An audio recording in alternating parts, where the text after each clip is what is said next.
மக்களே, இன்றைக்கி நம்ம வீட்டில் என்ன பண்ண போகிறோம்னா காலிஃப்ளவர் மஞ்சூரியன் தான் பண்ண போகிறேன். இப்போ வந்து காலிஃப்ளவரை இந்த மாதிரி க்யூபாக காலிஃப்ளவர் நல்லா கருப்பு இல்லாத காலிஃப்ளவர் இந்த மாதிரி வெள்ளையாக வாங்கிக்கோங்க. வாங்கிட்டு நல்லா க்யூபாக எவ்வளோ உங்களுக்கு வந்து எந்த சைஸ் வேணுமோ, இது கொஞ்சம் பெருசாக இருக்குது, இந்த சைஸுக்கு வந்து கட் பண்ணிக்கோங்க. கட் பண்ணிவிட்டு அதுக்கடுத்து வந்து நான் இப்போ வந்து சுடு தண்ணியில் வச்சுருக்கேன். ஏன்னா வந்து காலிஃப்ளவர் பிளான்ச் பண்ணதுனால வந்து கொஞ்சம் சுடு தண்ணி உப்பு போட்டுட்டு அப்போ தான் அந்த ஏதாச்சும் சின்ன சின்ன பூச்சி இருந்தால் அப்படியே சேர்த்துரும். இப்போ கொஞ்சம் சூடானோடனே இதை வந்து போட்டுக்கலாம். இப்போது போட்டுட்டு கொஞ்சம் ஒரு கொதி வந்தோடனே, ரொம்ப கொதிக்க வேணும், லைட்டாக அப்படியே அந்த இதெல்லாம் போகிற மாதிரி, இந்த ஏதாச்சும் புழுவெல்லாம் இருந்துச்சுன்னா இதில் போயிடும். ஒரு லைட்டாக ஒரு கொதி வந்தோடனே இறக்கிட்டு அதுக்கடுத்து வந்து நம்ம மாவு 2 ஸ்பூன் வந்து மைதா மாவு, 2 ஸ்பூன் கார்ன்ஃப்ளவர் மாவு, அப்புறம் மிளகுத்தூள், அப்புறம் உப்பு போட்டு ஒரு வாட்டி அதில் கலந்துட்டு அதுக்கடுத்து வந்து நம்ம பொரித்து எடுத்துடணும் ஃபஸ்ட்டு. அதுக்கடுத்து வந்து ஆனியனு, வெள்ளைப்பூடு, ஒரு 4 வெள்ளைப்பூடு இதெல்லாம் போட்டு ஒரு 4 பல்லு குட்டி குட்டியாக நறுக்கிட்டு சில்லி சாஸு, டொமேட்டோ சாஸு, கொஞ்சோண்டு சோயா சாஸு போட்டு இன்றைக்கி மஞ்சூரியன் பண்ணலாம் போல், சாப்பிடணும் போல் இருக்குது. அதனால நம்ம வீட்டில் இன்றைக்கி காலிஃப்ளவர் மஞ்சூரியன். உங்களுக்கு யாருக்கெல்லாம் காலிஃப்ளவர் மஞ்சூரியன் பிடிக்குன்னு சொல்லுங்கள். ரெஸ்டாரண்ட்டில் பண்ணுறதுங்க என்ன சாப்பாடுங்க, நம்ம சுத்தம் இந்த மாதிரி சுத்தமாக பண்ணுவாங்கன்னா நாங்கள் தெரியாது. அதனால் நம்ம வீட்டில் பண்ணுறது தாங்க எப்போயுமே பெஸ்ட்டு. மஞ்சத்தூளும் போட்டிருக்கோங்க. ஏன்னா வந்து கிருமி நாசினி மஞ்சத்தூள் வந்து கொஞ்சமாக சேர்த்துக்கோங்க. ஓகே, இந்த அளவுக்கு காசு பண்ணி இதை போட்டு கலந்து விட்டுக்கலாம். அதை சூஸ் பண்ணும்போது நல்ல காலிஃப்ளவர் சூஸ் பண்ணிக்கோங்க. பார்த்திங்கன்னா இந்த மாதிரி இருக்கணும். ஓகே, ஒரு கொதிக்கு வந்தோடனே நம்ம வடிச்சிட்டு இந்த காலிஃப்ளவர் எடுத்துக்கலாம்.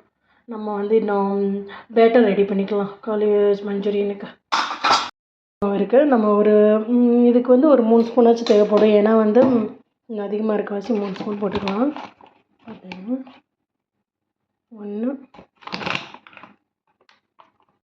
2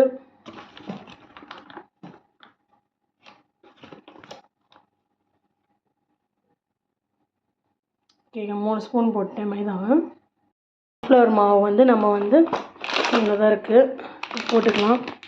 ஓகேங்களா, ஒரு 2 ஸ்பூனும் போட்டுட்டேன். இப்போ வந்து மிளகுத்தூளை போட்டுக்கலாம். மிளகு ஒரு 1.5 ஸ்பூனுக்கிட்ட போட்டுக்கோங்க.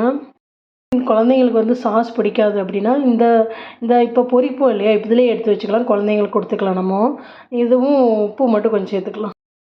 சேர்த்தாச்சுங்க. இப்போ கொஞ்சம் உப்பு சேர்த்துக்கலாம். சேர்த்தாச்சுங்க. இப்போ கொஞ்சம் கொஞ்சமாக தண்ணி கலக்கி கொஞ்சம் கன்சிஸ்டன்சி கொண்டு வந்துக்கலாம்.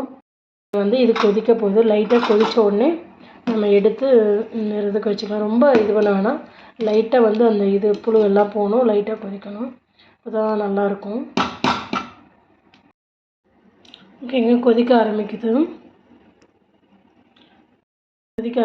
நம்ம இப்போ வந்து இதை வந்து இதில் வடித்து இந்த சல்லடை கண்ணில் வடித்து தண்ணியெல்லாம் இது பண்ணிவிட்டு நல்லா தண்ணியெல்லாம் ஒரு தண்ணி கூட இருக்கக்கூடாதுங்க, எல்லாமே எடுத்துக்கலாம். தண்ணி ஊற்றி இந்த கன்சிஸ்டன்சிக்கு வந்து இன்னும் கொஞ்சம் கூட லைட்டாக தண்ணி ஊற்றிக்கலாம். ஊற்றிட்டு இந்த மாதிரி இது பண்ணிட்டோன்னா இது ஒரு பேட்டருங்க. இதுதான் ஃபஸ்ட்டு பொரித்து எடுக்கணும். நல்லா சூடாக எண்ணெய் வச்சுட்டு எண்ணெய் சூடானோடனே மீடியம் ஃப்ளேமில் வச்சு பொரித்து எடுத்துக்கலாம்.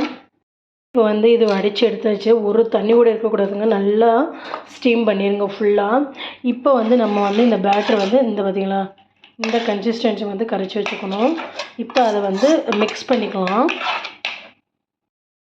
கொஞ்சம் சூடாக இருக்குது, உள்ளே போட்டுட்டு நான் அப்படியே மிக்ஸ் பண்ணிக்கலாம்.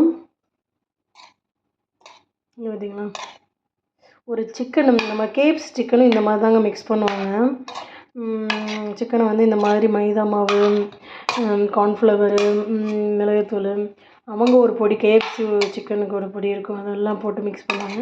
அதுக்கு பதிலாக நம்ம இப்படியே பொரித்து சாப்பிட்டா கூட நல்லா தாங்க இருக்கும். குழந்தைங்களுக்கு இந்த மிளகுத்தூள் இருக்கவாசி ரொம்ப நல்லதுங்க. குழந்தைங்க இருக்க வீட்டில் நானே அப்படி தாங்க, பாப்பாவுக்கும் தம்பிக்கும் அவங்க வந்து சாஸ் போட்டு சாப்பிட மாட்டாங்க, எங்களுக்கு தான் சாஸ் போட்டு பிடிக்கும் மஞ்சூரியனு. அதனால நான் குழந்தைங்களுக்கு வந்து இந்த பொரித்த உடனே இந்த மிளகுத்தூள் இருக்கிறது மாதிரி நான் எடுத்து வச்சுருவேன் அவங்களுக்கு. எங்களுக்கு மட்டும் நான் வந்து சாஸ் போட்டுக்குவேன். இந்த மாவில் வந்து நல்லா கோட் பண்ணியாச்சுங்க. இந்த காலிஃப்ளவரை பார்த்திங்கன்னா இந்த மாதிரி இருக்கும். இந்த ஒயிட் சாஸில் முக்கினா எப்படி இருக்கும் அந்த மாதிரி இருக்கும். ஆனால் இந்த டேஸ்ட் சூப்பராக இருக்கும். இப்போ உப்பு செக் பண்ணிக்கோங்க எல்லாமே. வந்து இது காலிஃப்ளவர் பொரிச்சிட்ருக்கீங்க. இங்கே பார்த்திங்களா சூப்பராக வந்துட்டுருக்கு. இன்னும் லைட்டாக வந்து ப்ரௌன் கலர் ஆனோடனே எடுத்துடலாம். கொஞ்சம் ஹை ஃப்ளேமில் வச்சே போடுங்க, அப்போ தான் வந்து கொஞ்சம் நல்லாயிருக்கும். கொஞ்சம் இது பண்ணோன்னே இப்போ லைட்டாக சிம்மில் வச்சுட்டிங்கன்னா உள்ளே இருக்கிறது வெந்துடும் நல்லா. ஹஸ்பண்டுக்கு தோசை வந்து இது பண்ணிகிட்ருக்கேங்க.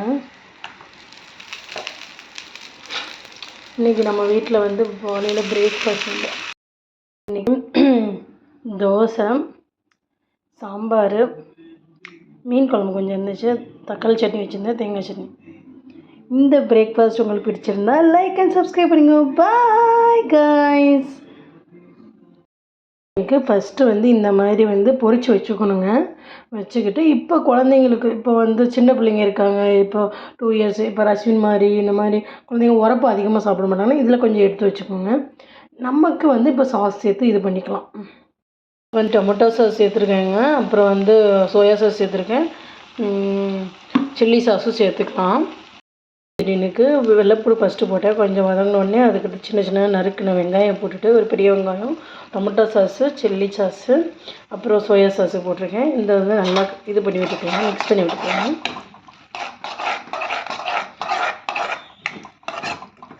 ஸ்ப்ரிங் ஆனியன் இல்லைங்க, கடைசியில் இறக்கும்போது ஸ்ப்ரிங் ஆனியன் மட்டும் நல்லாயிருக்கும். ஆனால் நம்ம வீட்டில் இல்லை, அதனால் நார்மலாக இப்படியே சேர்த்துக்கலாம்.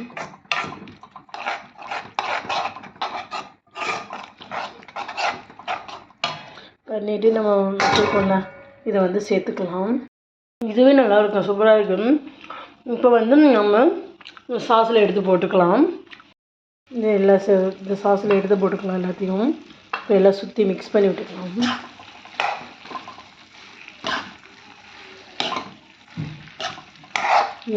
யாருக்கு வந்து கோபி மஞ்சூரியன் பிடிக்குன்னு கமெண்ட் பண்ணுங்கள். இது லிட்டில் கொஞ்சம் லாங் ப்ராசஸ் தான், பட் வந்து டேஸ்ட்டு வேணும்னு பண்ணலாம். என்றைக்காச்சும் ஒரு மாதத்துக்கு நாங்களே இப்போ ஒரு ரொம்ப நாள் ஆச்சு பண்ணி. இதில் ஸ்ப்ரிங் ஆனியன் இருந்தால் சேர்த்துக்கோங்க, மேலே தூவிக்கோங்க, சூப்பராக இருக்கும். எங்கள் வீட்டில் இல்லை, அதனால் நாங்கள் இப்படியே தான் சாப்பிட போகிறோம். இந்த மாதிரி காலிஃப்ளவர் ஃப்ரை பிடிக்கும்னா லைக் அண்ட் சப்ஸ்கிரைப் பண்ணிக்கோங்க அமுதா ரமேஷ் லைஃப் ஸ்டைல் சேனலுக்கு. Bye guys. சூப்பராக இருக்குது பாருங்கள், மசாலே வச்சு சாப்பிட்றலாம். நீங்களும் இதே மாதிரி நான் சொன்ன மாதிரியே செஞ்சு பாருங்கள், சூப்பராக ஒரு ரெசிபி. ஓகே எல்லா நியூ சப்ஸ்கிரைபருக்கும் தேங்க்யூ ஃபார் வாட்சிங். Bye guys.